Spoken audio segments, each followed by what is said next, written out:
Okay, I just want to show this about pink Himalayan salt. It's pink because it has sand in it.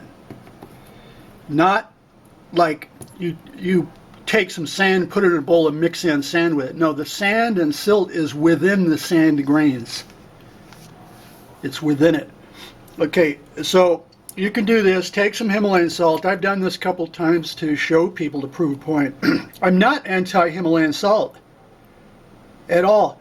But I just don't use it anymore for stuff like salads or brushing my teeth, because you're getting these micro agates under your gums in your system.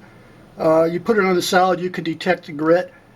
Okay, so let me explain how to do this. Take some Himalayan salt. This is about, not even a quarter of a cup, and I dumped it in about a half a gallon of warm water to dissolve the sand and let the sand settle to the bottom and dissolve the salt into solution.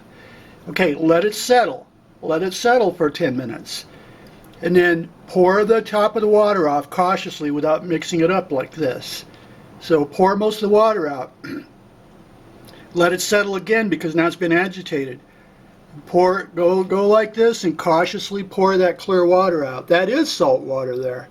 Now, that salt water, if you save that water and let the salt precipitate back out, it will be white. Okay? No salt is pink. It's pink because it has the sand in there. That's where you get your trace nutrients and minerals. You're kind of like eating dirt a little bit. So the salt comes from the drying ocean and lake beds with all kinds of chemicals that wash down, and so that is what it is. It's the dried ocean beds and lake beds with all kinds of chemicals in it. Okay, from hundreds of millions of years ago. That's what the salt is. So for normal salt, they dissolve it like this and then let the salt settle back out, and then the salt is then pure, and so this stuff is discarded. Well, Himalayan salt, now that people are on the health thing, they started selling it. Normally they wouldn't. You don't bulldoze salt into jars and just put it in there as it's mined. You have to purify it to get the stuff out. Some of those can be good, but also there's all kinds of chemicals in there.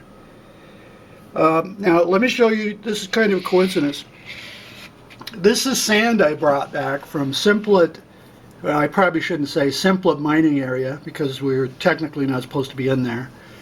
But the sand, see, it's the same color. It looks just like Himalayan salt. Okay, now that's pure sand.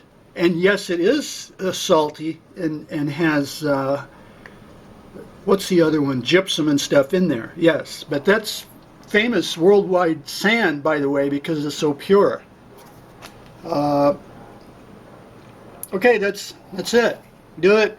Do the test yourself. This stuff here has nothing to do really with that, except I'm showing it as an example of why Himalayan salt is pink. It's pink because of the sand and grit in it. Iron.